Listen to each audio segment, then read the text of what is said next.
Astro right here on your post-game show live on KEDO and on YouTube. And Izaak, I'm sorry, I didn't memorize your pitching stat line, so let's go through it today. You throw 6 innings, exactly 100 pitches, right on the mark. So you're looking good. And let me take the shades off too. Didn't realize they were still on. Well, this is a messy post-game show so far. Jeez, for me.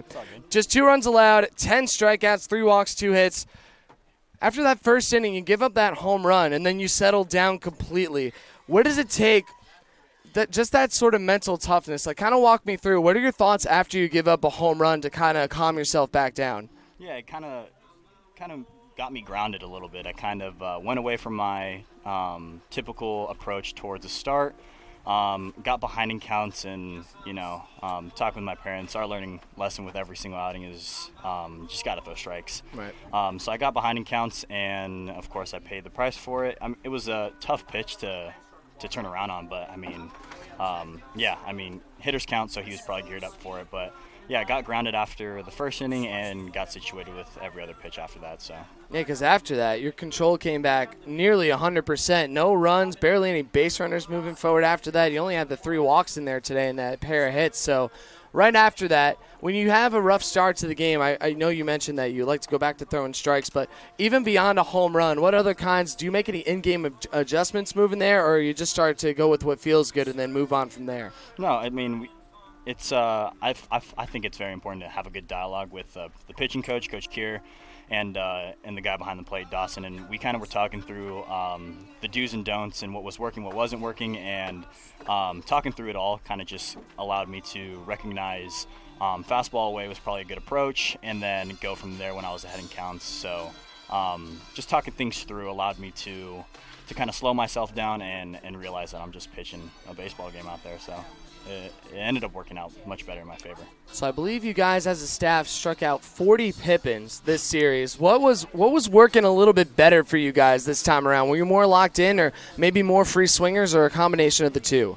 I know for me, I didn't run into that many free swingers, but I think just as a staff, we're all maturing pretty well and pretty quickly, and we're finding out what's working for us on the back end of this summer, and we're all discovering the pitchers that we are developing into. So everything's working out, and we're going in a really good direction with our staff. So another tight game. You guys still have the best pitching staff in the league after this one. I can't imagine that, the team's whip or ERA. Well, the ERA definitely didn't go up. You had a 3 coming in, and that's going to sink down again. You're going to be the first sub-2 ERA team in the West Coast League this season. There you go. You had a lot of trust in the guys in the bullpen behind you. You had today a new guy, Hada Kanaka, came in, a nice side-arming lefty. Then you had your boy Sutton, who always comes in behind you. Yep. We had Wright and Wanarovich, so the pen's been doing the job as well. What's the vibe out there when you're hanging out there between games or before starts? Is everybody just enjoying themselves? I mean, they've been that good. Yeah, we're all boys out there, so any guy that runs out after myself is 100% complete confidence in them, just because I know they got my back, and my job is to get their back in the beginning innings. So everybody, Mark, I'm not going to pronounce his last name just because I'm not going to butcher it. Wanarovich. Oh, yeah. No, the new guy. Oh, the new guy. Yeah. Hada Kanaka. There you go. Yep. And then Sutton, all those guys, Keegan, they're all my boys. So complete confidence in every arm that runs out there. So. All right, so now 2-1 in the second half. You won the first 2 games both by shutout, only allowed 2 runs today, and you move forward against a huge series against the Pickles. That's 3 of just 6 division games, and you guys honestly were just 2 swings of the bat away from sweeping them over down there. What do you think your chances are against a tough Pickles squad coming into town on Tuesday?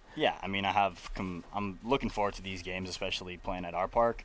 Our bats are waking up, our arms are even getting better, so I think we're going to be trending in a good direction over the next couple weeks as we wrap up this year. So I'm just excited to see these bats wake up. So sounds good. All right, Izaak, thank you so much. Another great performance out of you today, and we'll look forward to more moving forward. Sweet. That wraps things up here on the Cowlitz Black Bears postgame show, brought to you by the Daily News. The Black Bears lose a tough one, 2-1. Izaak Martinez, he didn't deserve it, but unfortunately gets the loss today. But hey, you also get the 10 strikeouts, which actually I was looking, that's the most you've had not only for the Black Bears, but in college this season and in college last season. Yep. So that must have been a lot of fun. It was certainly fun for all of us to watch. It's good to hear a lot of he got 'ems after big swings and misses. So, again, 2-1 loss for the Black Bears, but they move in and they'll play the Portland Pickles all 6:35 games from Tuesday to Thursday. You can catch all the action right here on YouTube and KEDO. Again, that'll wrap things up on the Black Bears post-game show. From all of us here at the Black Bears, for Izaak Martinez to my left, Justin Ford behind the camera, Mark McDermott at KEDO pushing all the buttons and getting us going on the radio side. My name is Zach Smolin,